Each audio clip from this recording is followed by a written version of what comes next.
What is up, everybody? Today we have a very special treat. We are joined by a two-time retro champion in two different formats. Edison format, REDU format. This guy does it all with every deck you've kind of seen. We got Marcus Hayden, aka Metaphos. Thanks for coming to the channel. No, thanks for having me. I love your guys' content that you guys put out, so I'm happy to be here and be a part of it. So we are here to ask one of the best deck builders of the format how he cooks up his sauce. The the thing I love about Edison format is it is so flexible, and the same thing from Redo as well as from what I've heard, even though I haven't expanded into that format as much. But why we wanted to invite you, Marcus, is within the context of Edison format, you've topped so much, and it seems like you always bring a different deck. And whenever you do, even if it's like a top deck, you always have your kind of spice or your techs, your innovations that you bring to the deck and push it forward. And so we really wanted to just delve into your mind a little bit and ask you a little bit about how you kind of make some of your decisions. So we've broken this interview down into kind of four sections.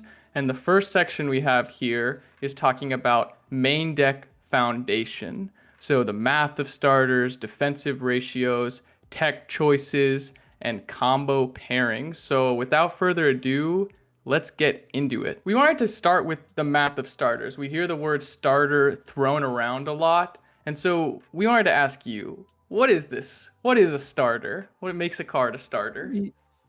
Yeah, so I kind of actually split starters into two different categories.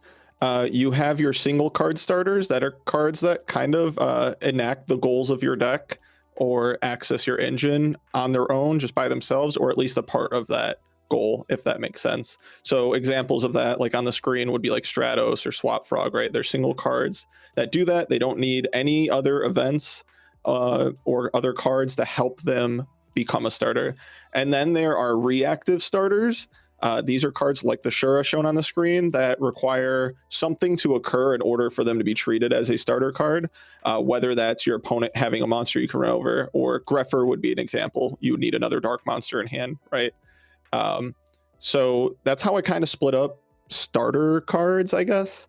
Oftentimes, the ones that are reactive, because they need something to occur prior to them triggering their effects, tend to be a lot stronger than one card starters oftentimes, but they have more math you have to play with actually, because they are not just on their own. I like that. I like delineating between the two because sometimes I hear people talk like when they talk Vayu Turbo. Vayu Turbo has so many starters and they lump Sirocco in there. I'm like, that's not a starter. And it's kind of like conditional starter that you're talking about where it's like it's a good starter if you're going second, like and your opponent summons something and you want to run it over. Sure. So there's like conditions to be met. I like looking at it that way. And like what kind of like when you're building decks, you've topped with frogs, blackwings, Bayou, probably something else I haven't thought of. Do you like try to meet a certain number or is it a ratio? How do you think about it? Yeah, so first I want to say that this is dependent, like deck to deck and the goals of your deck. Like a deck that has a lot less power, but is more reliant on their engine, for example, is going to need more starter cards. I think when I think of that, that's where I kind of think of heroes or hero frogs, right? Where you need swap, you need substitute, you need Stratos, you need the E-calls, the Rotas. You need more single card starters to play the game. Because one, the goals of the deck is you have to find multiple engines, but secondly, you don't have like as many bombs as like the deck I'm currently playing, right? Like the hybrid list that plays like 10 true bombs. Or 11 true bombs. So I think goals of the deck matter, right? That's the first thing. Like in a deck like Frogs, when I would play Frogs, my goal was always like 80+%, basically for everything that I could. Versus with the deck I'm playing now, because you have so many 2-card pairs, the single starter math is actually less important. It's more so how often am I able to play the game, like by turn 2 or 3, because I have so much power in my deck that I don't need to get my deck rolling turn 1 always, if that makes sense.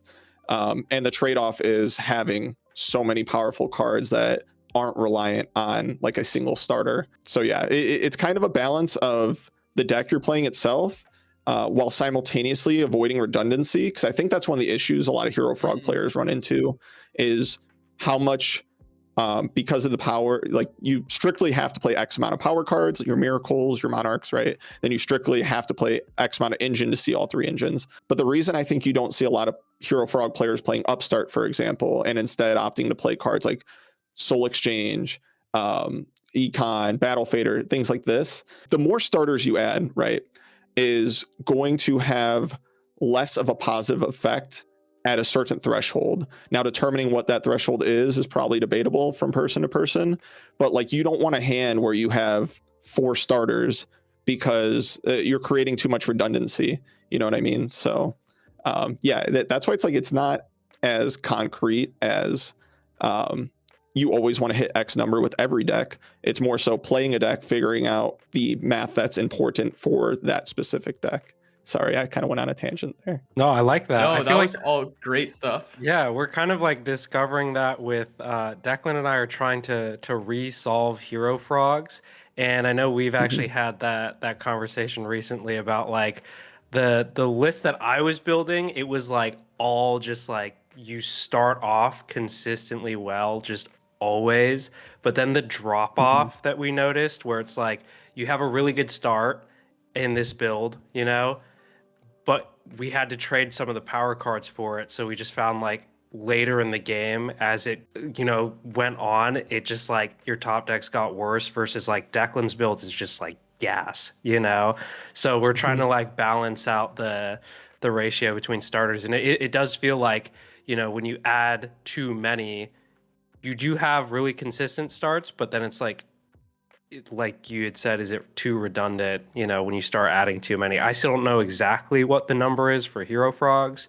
Hero Frogs is weird because it's like, is Dewfrog a starter? Is Treeborn a starter? Does that count? You know, like, so I'm not really sure. Conditional starters, right? Yeah, exactly. So. But it's really fun to like test it out and try to see like that balance between starting off and like later in the game drawing into your power cards. Yeah, No, definitely. diminishing returns when it comes to starters. The more you see, it's just like they're less and less impactful on your ability to impact the game. And yeah, I mean, as with most good answers and insightful answers, there's no silver bullet to say this is the number. So even though it's sort of like it's just good insight basically, and like there's no, if you wanted to get coach from Marcus, he'll probably have a specific answer for your deck, but yeah, you just have to kind of like weigh those things. So let's keep it moving forward.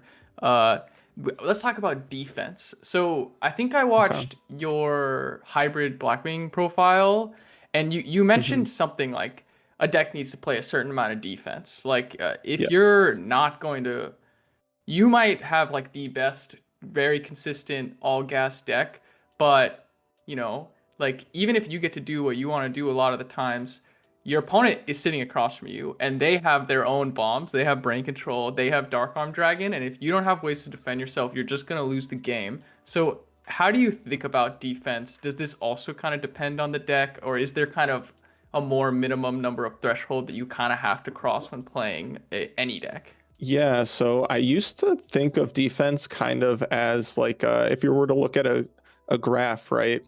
The y-axis is how aggressive your deck is, and then the x-axis would be how much defense you need. And it's like the higher, the more aggressive your deck is, the less defense is required, and then the slower your deck is, the more defense is required. And that's because the slower your deck is, you're not winning the game fast enough, so you need cards that keep your opponent in check, and those slower decks tend to win by incrementally gaining advantage, whether it's through the battle phase, whether it's through just plus oneing.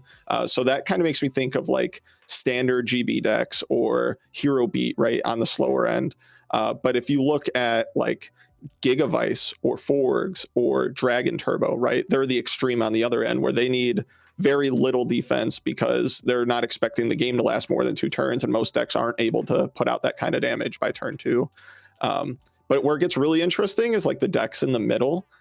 So your frog decks that are like, they are kind of that control strategy, but they also can, like, very possible they just spit out 5,000 or 6,000 damage in a single turn. So, and they have so much engine requirement, and they have defense in their engine with Dupe Frog that maybe you're allowed to get away with a little bit less. Or Value Turbo, which plays 10 traps, no draw traps, right? Like traditional Value Turbo, because that's what Eric had found to be like the necessity. Because every time we talk about it, he believes that because of how slow the early game is, oftentimes because you're setting Raikos, because you're setting hamsters, and you're not like instantly winning the game, that the defensive cards are extremely important. But that's kind of how I come up with it. So I guess if you want to put them in like pairings, there is probably certain percentages. This is also going to vary deck to deck. But I'd say a good like threshold is any deck in the middle of that chart, you need to have like 7 to 11 or 12 traps. And then if you're on the really low end, you're probably going to be one of those decks that plays like 14, 15 plus traps. If you're at the really high end, you're probably playing like 5 or less defensive cards. So that makes sense to me. That's pretty good. Pretty interesting. And I wanted to follow up about, this is kind of like a trend. I feel like Black Wings, in my head, they're a deck that's known for playing a lot of traps. But sure. We saw in your build, you kind of cut back on the traps. And Black Wings is known as like a pseudo burn deck. It's rushing you down. So do you think that like that is like a trend that the deck might be going, where it's trying to end the game, lean into ending the game faster? Like it's almost soft been headed that way a little bit for a while, with people adding like draw traps, which are like pseudo, it's like not really defense, but it's like fake defense, and you're trying to get to your like pieces faster. So is that something you thought about when you were building the hybrid deck? Yeah, definitely. I thought about so like for example, I don't play bottomless trap hole in that deck. And the conclusion was that like, because my deck was so aggressive, I still have that defensive slot in Icarus attack, versus like, you know, if a traditional deck is going to play like 2 to 3 battle traps, 2 to 3 summon stoppers. In my deck, I play 2 battle traps, I play the torrent, and then instead of 2 bottomless and a second or a third battle trap, I play the 3 Icaruses, right? So it's similar in terms of like how frequently I have battle trap versus summon stopper, but Icarus being able to be so proactive and allow me to be more aggro, because I can set it into established boards, unlike a bottomless. I can use it to clear back row for when I want to summon, do a whirlwind play or something, or really go aggro with the Greffer and I already have a Peace Engrave or whatever it may be. So yeah, I do think it's a trend. Actually, I was talking with Eric Chai, who's like one of the better Blackwing players at NA, in my opinion. And he was talking about how he thinks maybe Blackwings can start to move away from bottomless, like just traditional Blackwings, and possibly even move away from draw traps. So yeah, I'm interested to see if that's a trend that'll catch on or not. But I just feel like the only decks where it's like you have to stop your opponent on their turn, like their summons, I guess, that come to mind, feel like GBs is like you want bottomless, I guess, because committing 2 cards when they play cards like Starlight Road or Trap Stun, or just like their normal summon, like summoning a big normal summon, you not having one, or like when your opponent's dropping bomb cards, like, and even the bomb cards don't trade favorably, right? So if you're, whereas like an Icarus can, if my opponent targets a monster and I have Icarus and I can chain the Icarus, clear my monster, clear a dad and something. But like if I bottomless a Ab-Zero or a Dark Arm Dragon, I'm still going to lose that trade. So I guess that's kind of like, I know I went to a more niche example, but yeah. No, I think That's it's cool. good to give it a practical example. George, were you going to say something? Yeah, no, I think traps in Edison are so interesting right now, because it feels like something that felt solved for a while, where it's like, you always play 2 deep prison, you play 2 bottomless. If you're playing frogs, you don't play any traps, and it's really crazy how we've just gone complete 180, where it's like you see hero frogs playing like multiple deep prison, and now like the bird decks are saying, I just want more gas, like I'm just gonna cut the like bottomless and like more of the defensive stuff. But I've always, to me, defensive cards are interesting because like it doesn't necessarily need to be a trap. So I'm wondering in the deck building process, like, and the slide it mentions like alternative options. So like Pyramid Turtle is like a defensive card, like in nature, right? The dupe block. Yeah, Dupe Frog, like saying like my deck is gonna prevent my opponent from attacking, not with traps, but just like with what it's supposed to do. So when you deck build, like, you know, we were talking about playing traps or defensive cards for like slower decks, but like recruiters can be slow. But then also like there's been an argument like, oh, you don't want to play battle traps against because like the recruiters are your defense and you want them to attack them. So it seems like in the deck building process, like where do you decide like I'm going to play less traps and instead play like, I don't know, like Fader or like Trag or cards that aren't traps but will keep you alive? Yeah, I think a few things there. The first thing is like if I'm playing something that's not a trap card, like generally I want my cards to go 1-for-1 or better, right? So like unless it is identifying a need that nothing else in my deck is fulfilling that feels required, or like there's not a better card that can 1-for-1. So I guess like the example that comes to mind is Fader, like you said, and the reason I like playing it as a one of in Frogs is because you play such a limited defense, and even though dupe lock, right, is a defensive play, most players are kind of holding to go off against Frogs until they can kill you, and your dupe lock's not going to save you when you're getting returned or dad or what have you, right? So I want cards that can kind of like stop the giga broken unfair things. That's kind of the same reason I started playing Water Art in Hero Frogs back in July of last year. And now like that's probably when I play against Frogs, that's the card I fear the most is Water Art. But yeah, so I think there's other forms of defensive cards like the dupe, like the battle floaters and whatnot. The issue with those cards is similar to starters, right? Like defensive cards are kind of the same. You have your reactionary cards, your cards that require your opponent to do a specific thing, or your proactive defensive cards. And in my opinion, depending on your deck, like some are more important than others. Typically the proactive ones are going to be the best more often than not because you kind of have more control. I say that though, but also it's like some of the effects of the reactive ones are just so insane. Like no other card, like Bottomless and Prison, the reason they're so good is because they get to banish the cards that are being summoned. You know what I mean? Whereas like if I play Icarus Attack, I don't have that luxury. So like shutting a card completely off is not available to me versus the Bottomless. Like there's pros and cons you have to weigh out, I guess. But yeah, and then like for the zombie example, like your opponent has to attack into it, and if you're not playing battle traps, sorry about my dog, if you're not playing battle traps, then like and you run into a Shura, now all of a sudden that defensive card's way less strong than it otherwise could have been. And especially with people now playing like Icarus being in starting to get introduced into Vayu decks, DDV being in the format, then you also have Monarchs, you have like there's so many cards that like answer that to where it's actually just a straight neg one oftentimes, if you're not able to like get its effect to conditionally resolve, if that makes sense. So yeah, not all defensive cards are created equal. That makes sense to me, yeah. And I think it kind of dovetails a little bit into the next slide when you brought up Water Art when it comes to actually, well, I kind of consider Water Art a tech choice, but yeah, like sure. As far as like when you're making your deck, like not all, like you might want Bottomless in this deck because it's like your strong weakness is GBs and Blackwings, or you need to be able to stop summons. Whereas in another deck like Frogs, you can crack back and you just want to be able to like look at their hand and see what you need to play around, or I mean also just your deck can support it.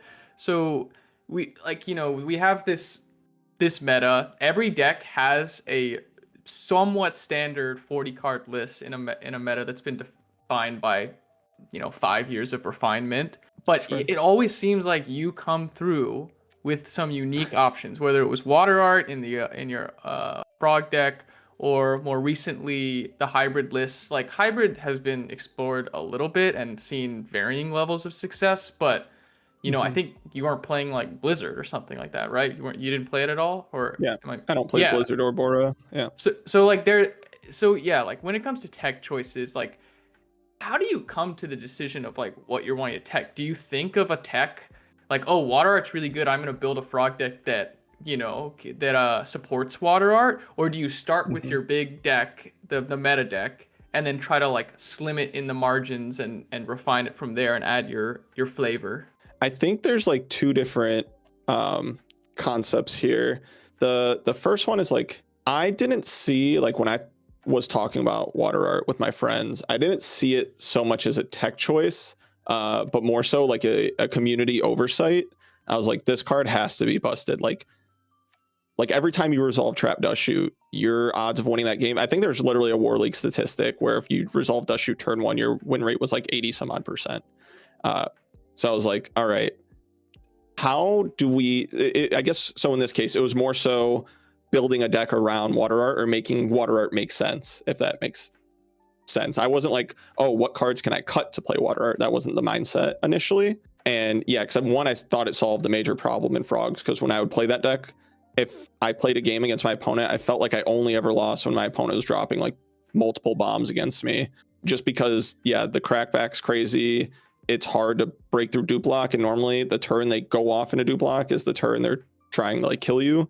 But I was like, man, imagine if I can just slow down their hand or hit the one bomb that like keeps them in the game. I felt like I would never lose, especially because it permanently got rid of it by throwing it in the graveyard. So yeah, that was kind of the idea of water art. I thought it was more of a community oversight to think of it as like a side deck or a tech choice, when really I just was like, this card is too busted. There has to be a way to like optimally play this card.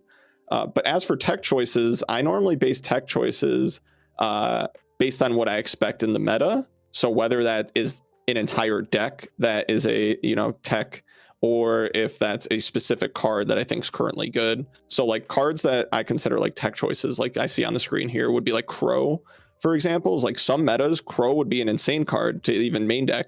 We're even talking about right now that Nitro's popular, Hybrid's getting more popular. GB players are more on the Test Tiger, multiple Prisma builds. Crow's slowly becoming more of like a main deck worthy card, and I wouldn't be surprised if it gets teched more often.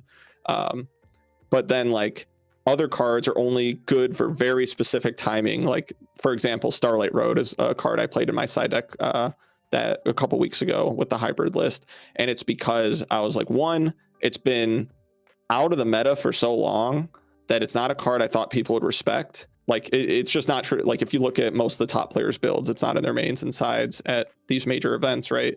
So it's not a card people are respecting.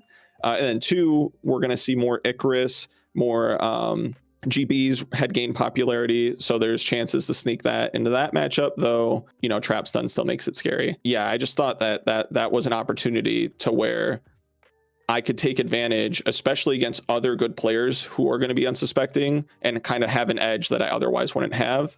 One card that makes me think of that is like currently a card that became a tech choice maybe like 6, 7, 8 months ago that's still just really solid right now. I wouldn't even consider a tech choice anymore, would be the 7 Tools, because it solves a huge problem while having really wide coverage still. So yeah, no, I definitely think in a general sense, though, there's like, for your initial question, I go on tangents too much and I apologize, but for your initial question, I think you normally don't want to just slot in a tech choice unless it's just like a side deck pairing. If it's a card you're trying to include in your main deck, you have to understand how it functions with the rest of the deck and kind of almost build the deck from scratch with that idea in mind. So, you evaluate the meta and you look for like those cards that are particularly strong in a particular meta, like Crow and the one that's developing, or 7 Tools in going way back a few months, and then you have to think about how it actually slots into your deck. You can't just play 42 and tack it in there.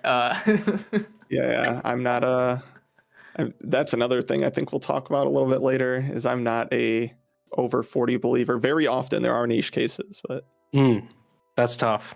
I love playing 42 cards. Also, DD Crow, one thing I'll say about tech cards is I love when they have just like, kind of like you're saying, like they have inherent synergy with the deck, like what it's trying to do. So when I see DD Crow played in decks that play Icarus attack, and then it's not just like this single tech card that like it hits a specific like meta, but it also just works in what you're trying to do, Mhm. or like if you're playing a deck with Dark Arm Dragon, it's like, okay, well, I'm going to try teching in Crow because that just works with setting up Dark Arm anyways. So I might as well do it. Or even like in Fairies Soul Release, that's like a great tech card. Yep. I mean, I wouldn't even consider it a tech. Like a lot of Fairy decks just play Soul Release because it sets up your Christia and return plays and stuff. So always something to keep in mind with like certain tech cards become better with the deck that you're putting it into, which is sick. I hate Crow in the main deck because I play one tree, one frog, but we're out here. We have to adjust for the tech cards. Yeah. You're not supposed to leak that to the people, bro. Right, they know. Everyone in my locals knows. They Twilight grow my tree players have been more. out Yeah, here. seriously. They've been Twilight in numbers. Twilight's a good example because now they're like main decking Crow and Kaiku like it's just the standard. Yep. But Twilight decks didn't used to be that way. They would just play like other random good dark cards like Gale. But I think that now they're like putting in cards. They might still play Gale, but I feel like the old Twilight lists I saw, the dark count was not focused on like what darks are good into the meta right now. It was just like which ones Right. are going to make the biggest It's like impact. Singing Caius. Yeah, exactly. So it's just interesting. Okay, I have another question that is based off of your very, very good hybrid Blackwing profile that folks should check out on your channel. So you talked a little bit about like combo pairings, and actually this is one where I think I guess you might not want to get too specific because then you're like fully unveiling the goo and like how the sausage gets made. But like cards like Whirlwind, when you're actually trying to play not just pure Blackwings, you actually need to think about how many Blackwings you need to be able to support it, because Black Whirlwind on its own doesn't do anything. It literally does not have an effect unless you have a Blackwing to pair with it. And similarly, Grepher, I mean, I guess technically Grepher does something by itself. It's a 1700 beat stick, but you ideally want to have food with it to pitch to the graveyard. So how do you balance the ratio of these kind of 2-card pairs and think about like the minimum numbers you need to be able to support a card that on its by its lonesome doesn't do anything, but paired with another card can be extremely powerful? The math on relevant pairs kind of has to be like, it's so weird because the way you have to split it up is much different than the math you would do like traditionally with the deck. So for example, I have to take into account the games I open Whirlwind, which is only going to be 20 some odd percent of games, right? In those 20 some odd percent of games, how often do I need to open a Blackwing for that Whirlwind to not be dead? And the general rule of thumb I use is between 70 and 80%. But if you have very slim amount of pairs in your deck, you could actually have that number be much lower. But because the deck has so many relevant pairs that exist and so many overlapping pairs, I try to maintain that 70 to 80 for each, because that means if one whiffs, the likelihood of another one hitting is much higher. So I guess not to like delve too deep, but it's like a fine balance of maximizing your relevant pairs when you see specific cards. So like you have to do the math on, okay, when I open Grepher, how often will I have a pair with that card? You have 8 targets in your deck plus Rhoda, but then you also have Whirlwind plus normal summon. So you have to account for all those situations. And then that math actually ends up being 80 some odd percent of the time. When you open Grepher, it should be live. If not by turn 1, then by turn 2. And then when you look at Whirlwind, for example, and only 20% of the 20, I forget the exact number, percent of games, when you open Whirlwind, that means if your math were 80% of the time, it's live, right? I think mine ends up being 70 some odd, but I bumped up to second Colute as of recently. So now it's even higher, but previously it was 70%. That's only 70% of 20 some odd percent of your games.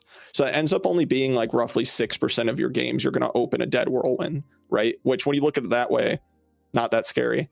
But you have to do that for each pairing. And then you have to realize, okay, well, like maybe I'm drawing Shura, for example, and I'm not drawing Whirlwind. So like what relevant pairs exist there? Now you have to think, okay, well, I could draw Colute, I could draw Gale, I could draw Icarus Attack. I can, if I resolve the Shura, now that's turning on other relevant pairs. So like the math gets too complex to be like, well, there's these 2-card pairings, these 2-card pairings, and like doing them individually live. So my goal is if I can have each of those relevant pairs exceed 70% is my like general rule of thumb. Then the math normally ends up being pretty good once everything is combined. And honestly, it would probably be too complex for me to get an exact number on all that math. But I know like relatively most of the time it's going to end up being in that like 85+% of games I'm able to play by turn 2 of the duel, just based on how many overlapping pairs exist in the deck. I love that answer. I think that as Edison develops, like people are delving more into like hybridizing decks. Like it's George, you'll probably want to speak to it a little bit with Dark Hero Frogs, and I've put a lot of time with Dark Hero Frogs, and like one of my biggest qualms is like the Grepher can feel dead sometimes, and so you have to. But I've never sat down and done the math on like how often this is going to be dead or live with all the relevant pairs, like E-Call makes Grepher live, et cetera, because you can go Stratos, search Mali, that type of stuff. So I think it's just a really good thing that I haven't really heard a lot of people talk about. But as people are hybridizing and developing new like blends of decks, it's definitely something that you want to actually be sitting down and thinking about, as opposed to just kind of vibes, like throwing the decks together. I don't know, George, do you want to talk a little bit about Dark Hero Frog combos? Yes. I mean, so I guess the main thing I was interested about was, so it sounds like, Marcus, when you're deck building, you're not just focused on the odds of like your first 6 cards, right? Because you're saying like, oh, if I see it on the second turn, you know, then like E-Call and Grepher, like that meets the requirements, because even though it takes 2 turns, like you're going to use E-Call to get Stratos, you're going to summon the Stratos, search the Mali, and then you have it ready. When you're deck building and you're coming up with that math, do you normally just think of like the first 2 turns, first 3 turns? Does it matter if your deck is like defensive? Can you extend that even more, you know? Yeah, so it kind of goes back to what we were talking about earlier with the 1-card starters. I do the math initially for the first turn, like, all right, how like what my like array of defensive versus offensive versus power cards kind of are early, and then how often am I able to play on that first turn. And then for the pairs specifically, you have to include the second turn because so many other cards turn on the pairs for future turns. But yeah, the thing is, with how slow Edison format is, you actually can start like game planning or metagaming with the idea that you're going to have more than 2 turns, because most games in this format just do last that long. And if you're able to stabilize, like if my opening hand has some sort of sweeper, for a different deck, let's say I'm playing Christia Sworn, and like I'm playing Cold Wave, I'm playing True Nade, I'm playing Heavy Storm. Like if my game plan in that deck is like sweeper, then go off for whatever reason, and this could be multitude of decks, then your math you might want to consider math with 8 cards in hand, because like your goal is sweeper plus kill you or sweeper plus take over the game. So it's going to vary deck to deck. Once again, that's very popular saying you're probably going to hear me say. But I do think there's like a general rule of thumb. You obviously don't want a deck that like turn 1 can't play more than 50% of its games, even if it's getting turned on by turn 2 or 3. Like your deck is going to have to be proactive a good amount of the time turn 1. But it's not game ending if it's not always.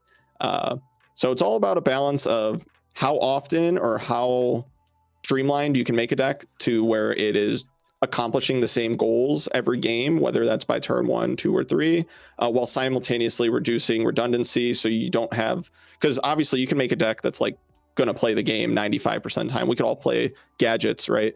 But like, what are the goals of the deck and what is it accomplishing? Like, is that like a winning strategy, if that makes sense? So God, I guess we could all play gadgets. I can't imagine a world where everyone's playing gadgets. I would just I'd probably go play like a Riftbound or something. Okay. So this next section I wanted to talk about, it's kind of like my miscellaneous, but I've just dubbed it philosophy. So we're going to talk about deck size, format-specific deck building, and metagaming a little bit more. So let's talk about this. You touched on it a little bit earlier, It's the age-old question, Metaphors. Does size matter? I knew that's where you're going.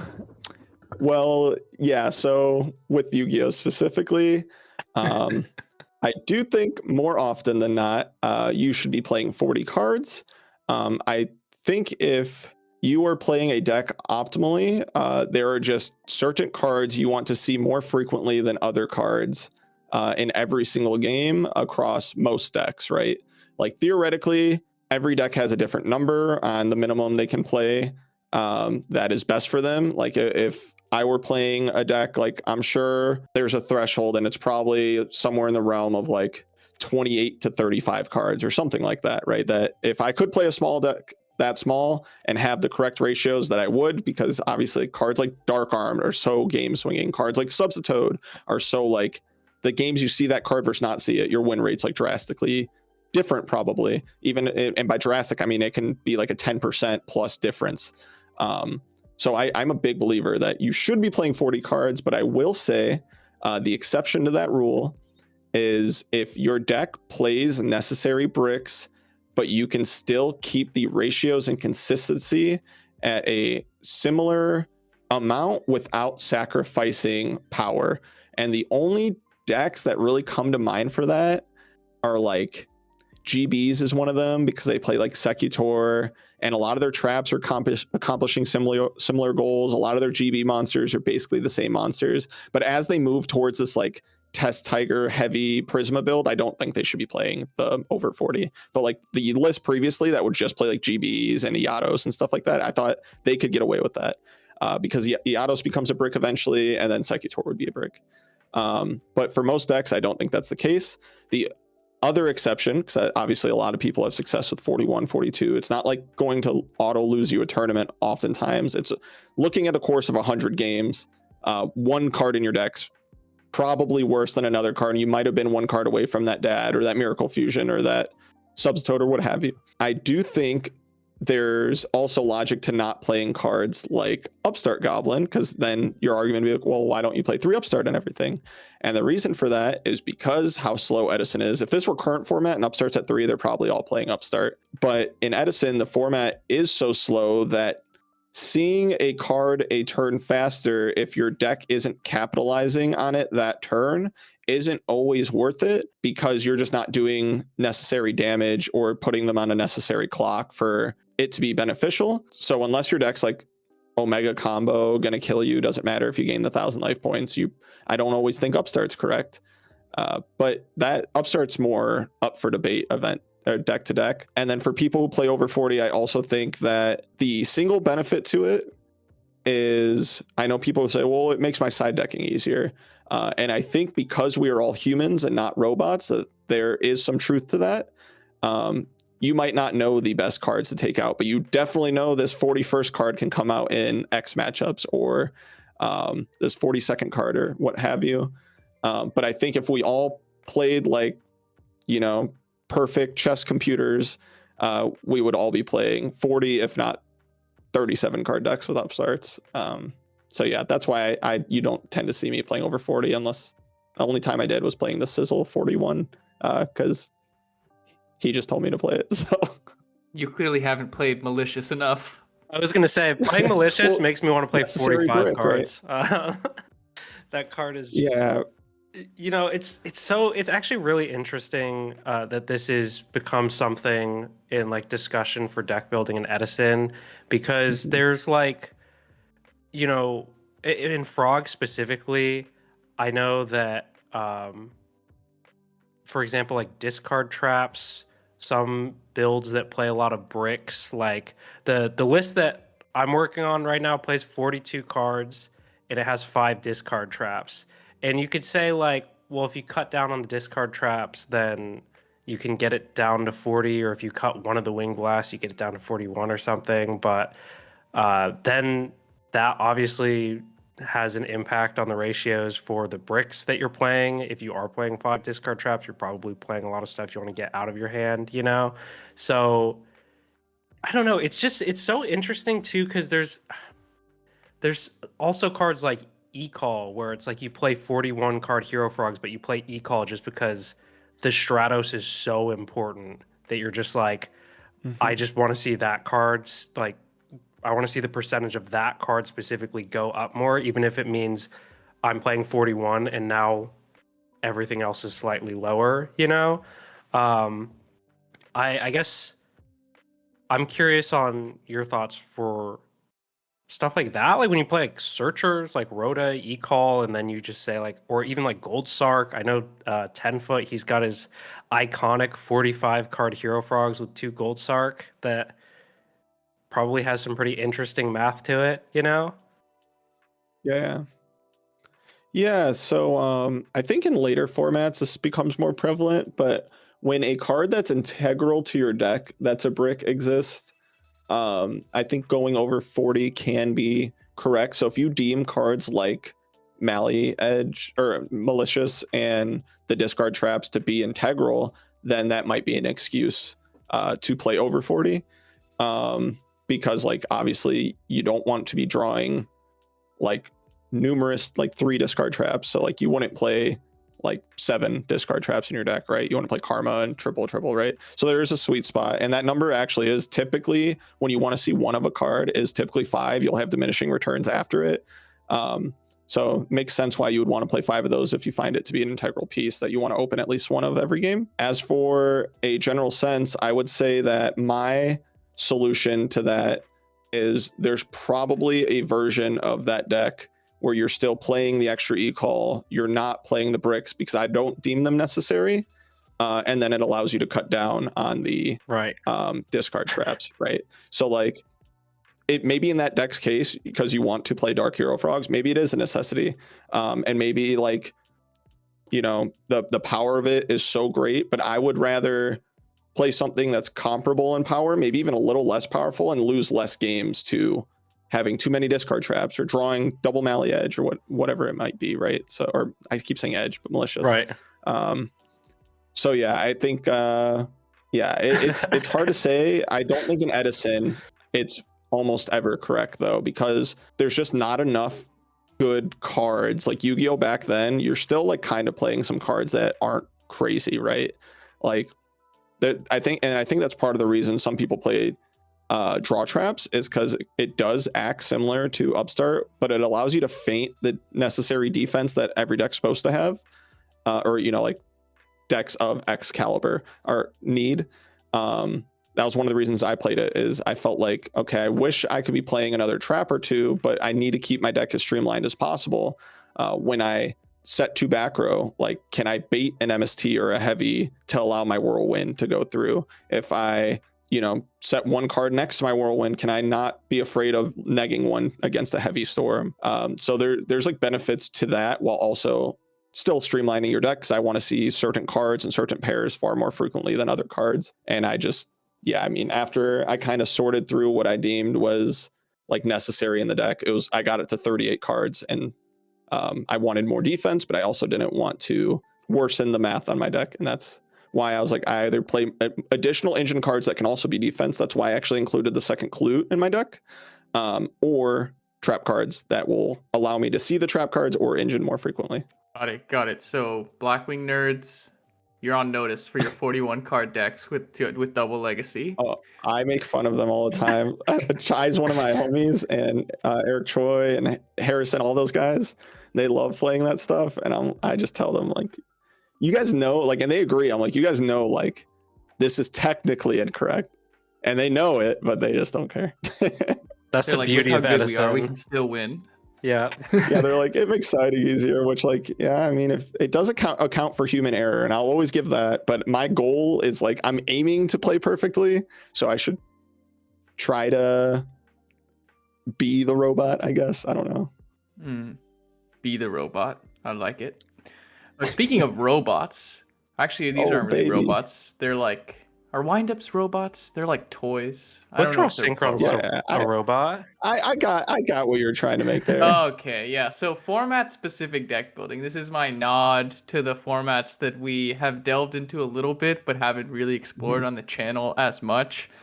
You obviously are a REDU champion, and you played Yu-Gi-Oh for like a long, long time. Won, I think, in like 2014 or 15 or something as well. So just kind of a general philosophical question. Slower format like Edison versus faster formats like REDU and beyond. How does this change deck building? And are there like key considerations or kind of like key points that you could like maybe provide insight on versus like Edison versus REDU? Sure, I'll try my best. So I feel like with REDU, we kind of explained like based on the speed of your deck, you need a necessary amount of defense. You need to identify the goals of your deck, especially because most games are going to last long unless you're playing one of, or like last a more than 3 or 4 turns, unless you're playing one of the extreme ends where like you're playing trap deck, your goal is to play 15 turns, or you're playing, you know, the super fast deck that's trying to win in 2 turns. But most of the time, games aren't dictated that way because the issue with Edison is like decks aren't as accessible as in future formats, right? So in REDU, for example, you play far more 1-card starters. You have so many main deck monsters that tutor your main deck, and then you have extra deck monsters that tutor your main deck, right? So like I play Gear Gias. My Gigant X can search out basically any level 4 or lower machine in my deck or graveyard. My Gear Frame can search a Machina Fortress. My Gear Gia monsters, 6 of them, can search Gear Gia cards throughout my deck. I have a Gear Gia floater that has a dupe frog effect where it can add from grave to hand. Like everything, my grave, my deck, my it is so much more accessible, not only through the main deck, but through the extra deck. And it makes it so basically I can slot in more cards that can answer what my opponent's doing, whether that's additional trap cards, additional spell cards, hand traps, because you have so many 1-card starters that access your deck. And you kind of just get to all your engines instantly through like a single card almost, or a combination of 2 cards, right? Whereas like Hero Frogs, you have to draw the hero cards, you have to draw the frog cards to see both of those sides of the deck. Like you can, like your hero engine isn't able to access your frog engine, right? And I think that's kind of part of the nature of like a lot of the decks in Edison is like it's almost the last era before decks became archetype specific. Like there are archetypes that exist in Edison, right? But it's really just like the relevant ones are like Black Wings and I mean like what deck that's like Lightsworn, sure, yeah, GBs. So it's like one of the decks where it's like the formats where you're converting, like you still have all these hybrid decks, but you also have archetypes that are like they're not even like directly accessing the main deck for the most part yet, right? Like X-sabers don't have Dark Soul yet, for example, and then certain cards are like limited, like Charge is at 1 in this format, Whirlwind's at 2. So they're even the ones that are archetypes are kind of nerfed a little bit in that sense comparatively to later on. And later on, Yu-Gi-Oh becomes where 1 card, instead of generating 1 card, 1 card begins to generate 2, 3, 4 cards. So then hand traps become more important, versus where in Edison, I mean, the hand traps we have are like battle oriented, Herald of Orange Light and DD Crow, really. Whereas in future formats, like the importance of Maxi or Effect Veiler, or even further on Infinite Impermanence, Phantasme, these types of cards, they develop more importance because if you allow your opponent to play their first turn, they're going to have defense to stop you from playing and have 4 additional cards. So even if you break the defense and exhaust all your resources, they're going to have too many resources that it's imperative that you stop them on their first turn.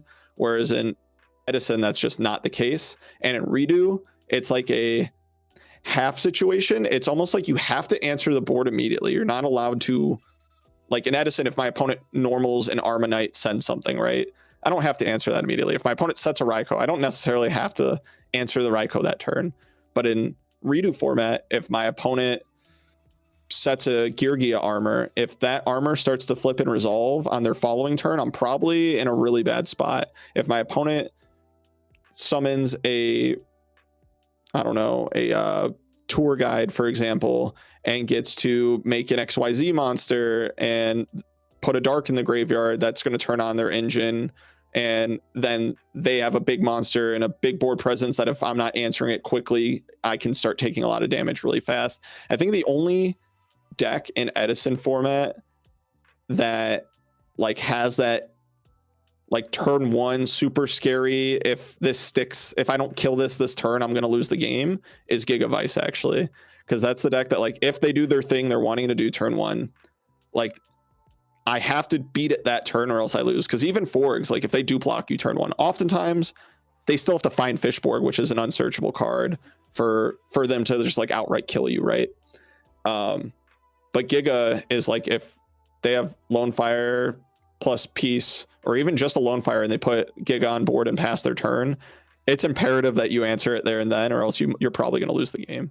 I like that. So, like, if I had to try to, like, summarize or synthesize some of that, it's like, as time goes on, it's almost like the burden of you to, like, respect and answer your opponent's threats goes higher, and so you have to build your deck a little more geared towards respecting your opponent, whereas in earlier Yu-Gi-Oh, you just need to try to make sure your deck does its thing, or else, like, you're just gonna lose because you're behind the 8 ball and your opponent starts, you know, their, like, gears turning faster than you do.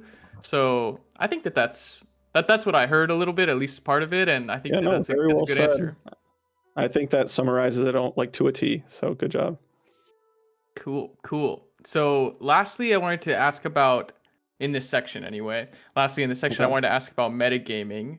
And we've kind of talked on this a little bit, so maybe you don't need to, like, if you feel like you've said a lot, you don't need to speak too much to it, but, like, how many respect slots is too many? And this kind of dovetails off the last one, where maybe in a deck format like Edison, you don't want to be over respecting what you think is going to be in the meta. Like, you just want to make your deck do its thing. But is there, like, how much do you think about metagaming? I guess when you are entering a tournament and it's a major one and you expect the meta to be more a certain way, like, how much does it affect your main deck? Sure. So the main deck, I typically want to play something that pretty widely is good into the meta. Obviously, most decks are going to have at least one or two, like, tougher matchups that are relevant. So I don't think, like, my main deck, I oftentimes feel I have to mitigate for anything outside of the meta decks themselves, which at this point, I think we had an early screen there. There's, like, a big 5 that exist at the moment, and then you obviously still have to respect, because there's so many, like, tier 1.5 and 2 decks that exist. You still have to respect those cards. That's why I'm not a huge believer in, like, super targeted siding or main deck cards, like, but I think it's another thing that's going to vary deck to deck, in the sense that, like, you have to ask yourself a couple questions, right? So, like, the first question I'd ask is, what am I most likely to play against in a tournament?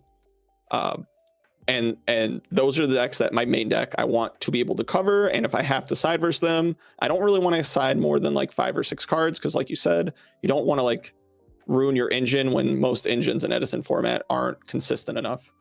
The second question I ask is, what decks not what decks am I going to play against, but what decks do I struggle against specifically? Because in those matchups, maybe I have to make the concession where I'm playing some more targeted cards. An example of this would be, like, if you're playing a deck that really, really, really struggles against Machina, right?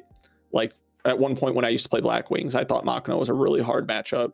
So I actually would side a system down, because that is a card that, like, just once I Icka'd or torrented or whatever, I could just, like, instantly take control of the game by completely just clearing out the aggression or whatever. Even if they stuck them on field and did a bunch of damage, as long as I survived and had more than 1,000 life points, it was a way for me to reestablish control of the game.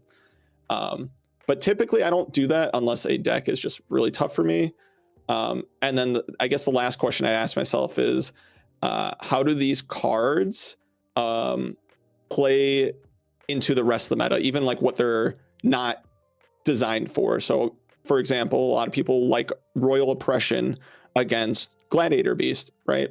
Like, you would say that's an extremely, like, probably one of the best cards you could draw against that deck.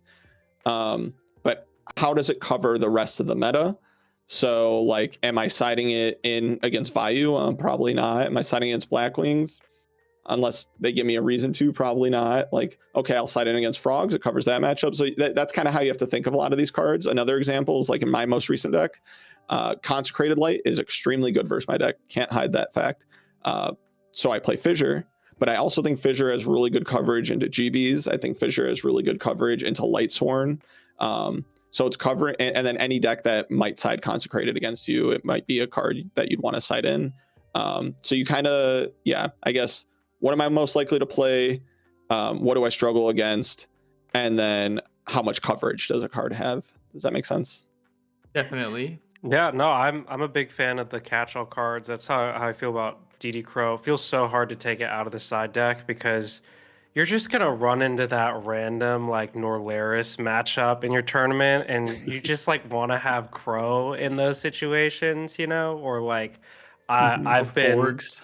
yeah, Forgs exactly, and I've said this: get your Book of Moons now, everyone, because I feel it. I feel Book of Moon is back. Oh baby, because It's back.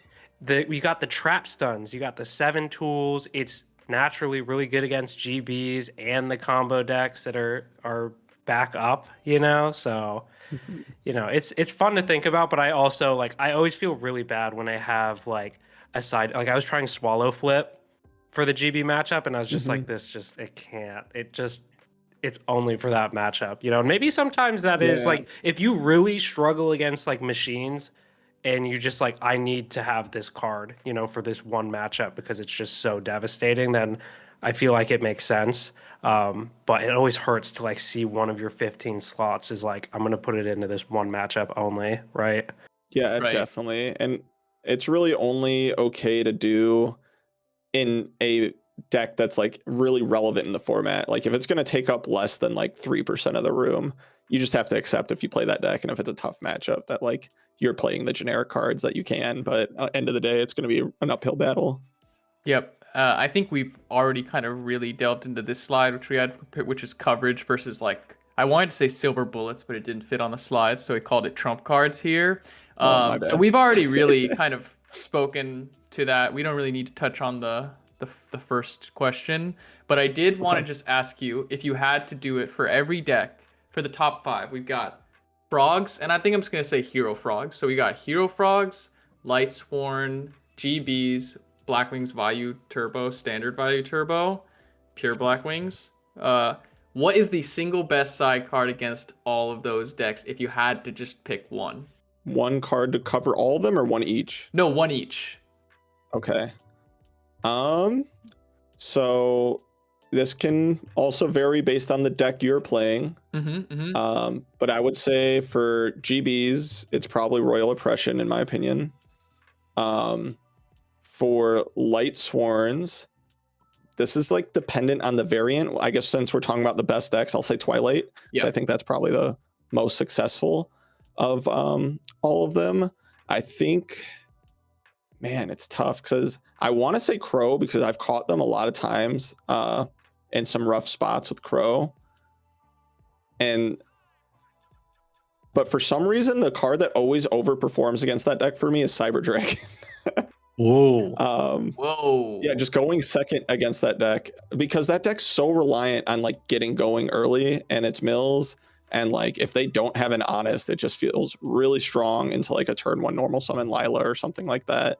But yeah, it's probably Crow, I'd say. I think I might have some positive variance there is all. For Vayu, I think one of the benefits to Vayu and Blackwings is that they don't have a lot of silver bullets. So I guess for Vayu, the best card that I side for them, oh man, it's probably just got to be DDV. Yeah, because like that's a card that can like people are like, oh, but if you hit Vayus, it's not good. But what they don't understand is like if I'm hitting Vayus and shutting off like a Greffer, that's extremely good. Because now they not only did they lose that card in their hand, but now their Greffer's not doing anything either, right? So like, and then also you can hit the Raikos, the Hamsters, the Trooper out of hand, Armonite. Like they play a lot of cards that you can hit. So it's probably DDV is the one that's going to give you an edge more often than any other card. For Blackwings, it's and Nitro, I'll say, is probably Consecrated, because like they specifically side in cards like Fissure or Card Trooper or Cyber Dragon because of how problematic that card is for them. And then for Frogs, Man, frogs is also a tough one because like it's like all the side deck cards against frogs can obliterate them in the right circumstance, but also they could Oh, just we suck. know. Yeah, so it's a really tough one for me. I would say like the catch-all, the one that's gonna like land the most is probably going to be pulling the rug, but I don't feel like I often, like as the frog player, feel like I hard lost to that unless it's like they've already dealt with everything and it's like the last ditch effort that's getting pulling the rug. I would say the card that I hate the most when I play frogs into that matchup, and if they're specifically if they go first, is if they set oppression, because if I don't start off with swap frog, it feels very tough.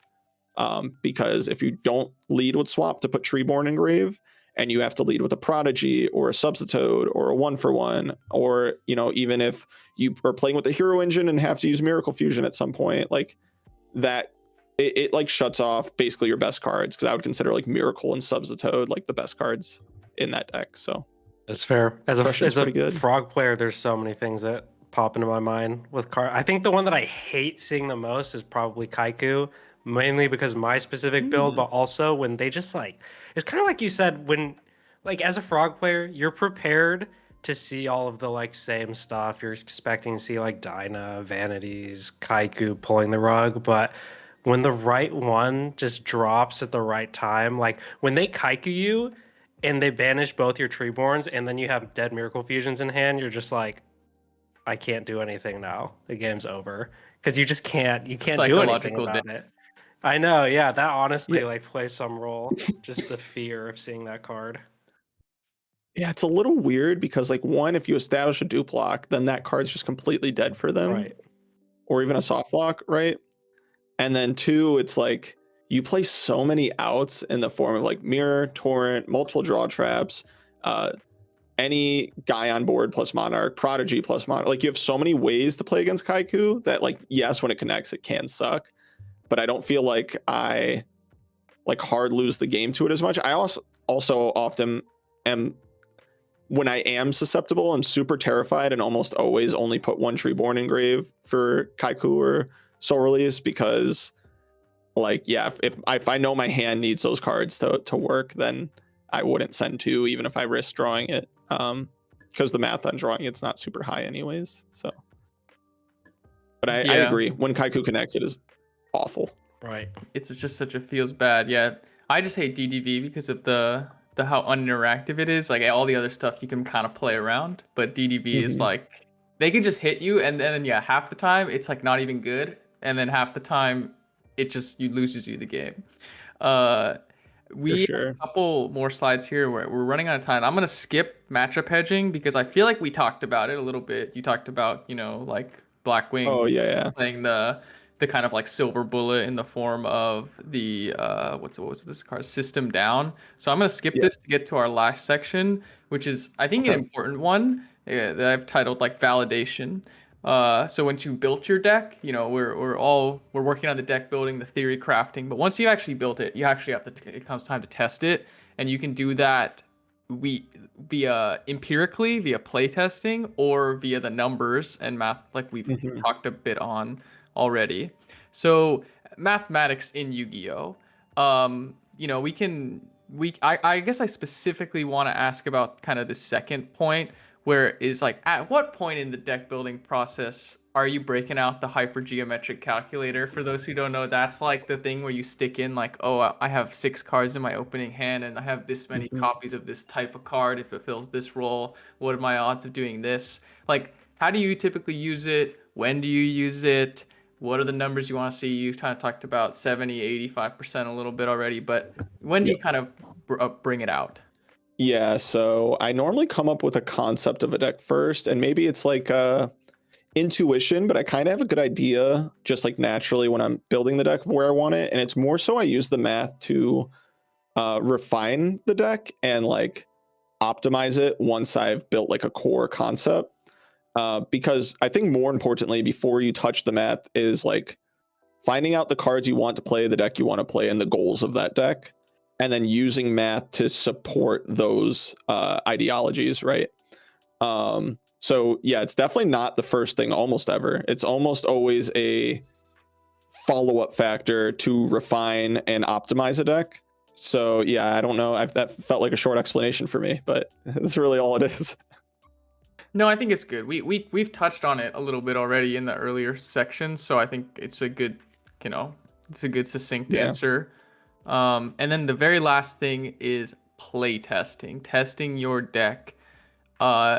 Someone like you who's been around this game for like probably over a decade. I don't know. I want to date. I don't know how long it's actually been, but like you Sure. can maybe sit down and do theory crafting and come to a deck and bring out the calculator, hit certain numbers, and then you just feel good about it, and maybe you don't need that much testing.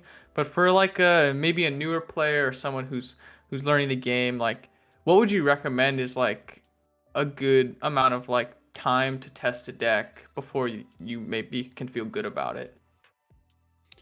Yeah, so I'm of the belief that if you want to be good, you want to play as much as possible. I think even the best players are missing out on their potential by not playing as much as they should be, including myself. I wish that I could play a lot more. And out of my friend group, I'm the one who's always asking these guys to like test and play, and they never want to. But that's because I just think like anything you do in life, right? Any sport, there's a reason they practice, even though they're all elite in the NFL, right? Or in the NBA or what have you, or even chess players, they play all the time because that's how you keep sharp that way. I'm a big believer that before a tournament, the night before, you should play. Like some people don't want to because it messes with their mental if they do bad.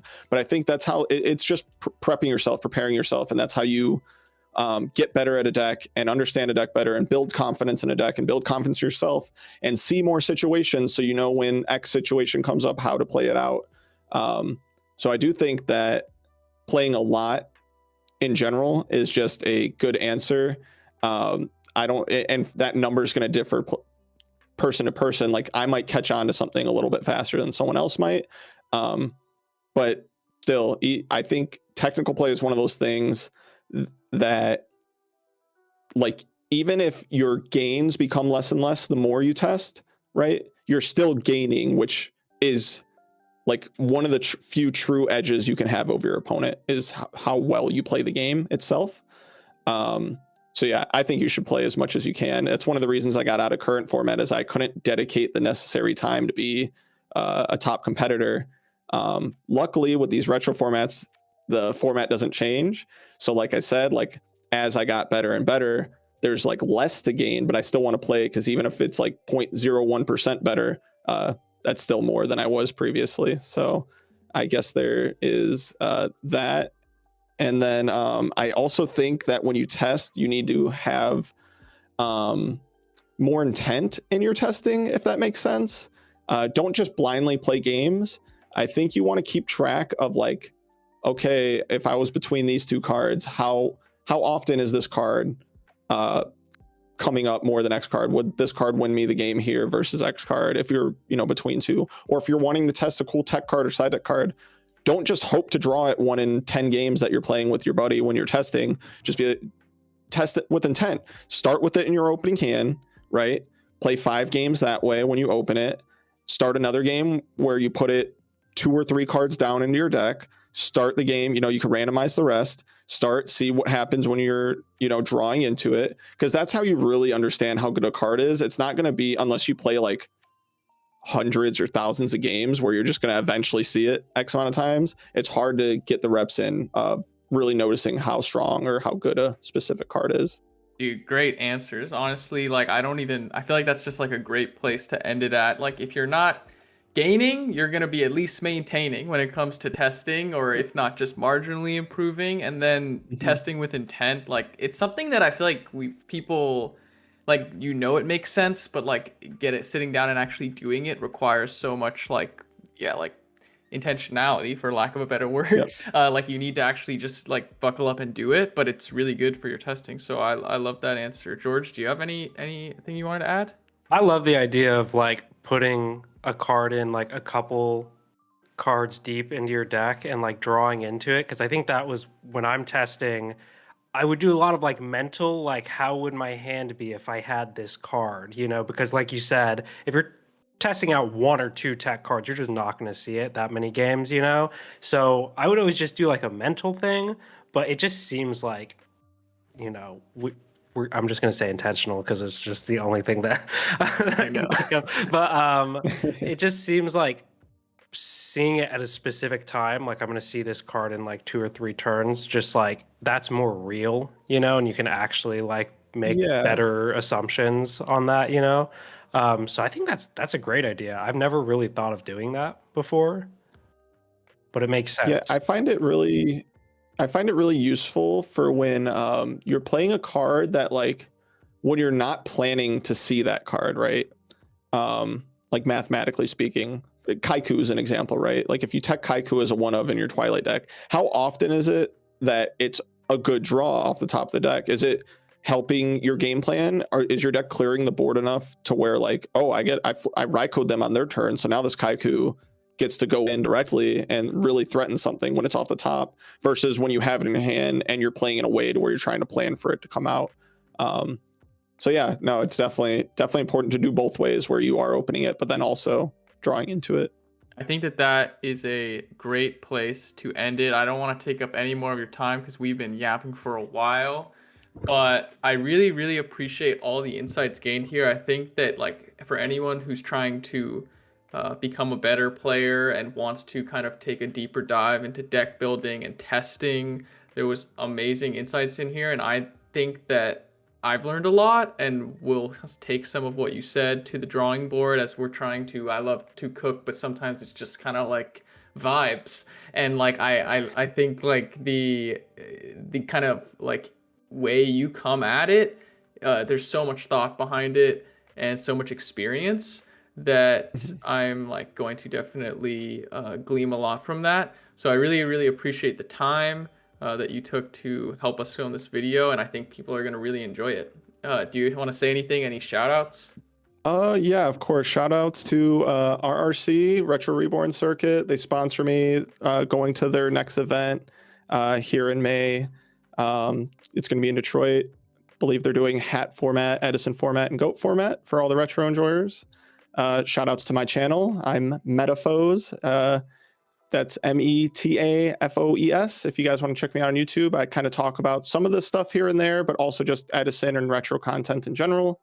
Shout out to you guys, because I love all the content you guys put out. One of my favorite things that you guys did that I saw was like I think it was 25 cards that people aren't playing, or that might secretly be broken or something like that. Underrated cards. 7 Tools was cards on there. It was on there before. Yeah, there's multiple examples too. It wasn't even just the 7 Tools.